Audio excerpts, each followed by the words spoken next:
Hi, this is just a quick video just to show you how easy it is to remove the bead from a door or a window if you're replacing the glass of the panel.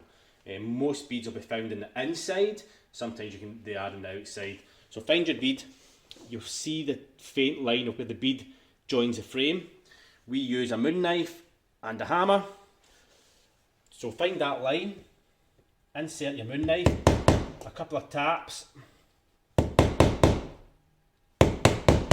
and then twist the moon knife just to the side,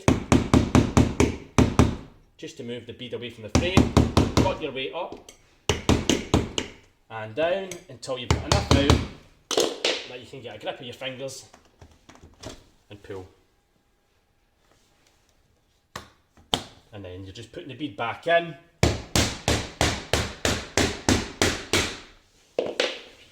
Done. I'll do a wee close up.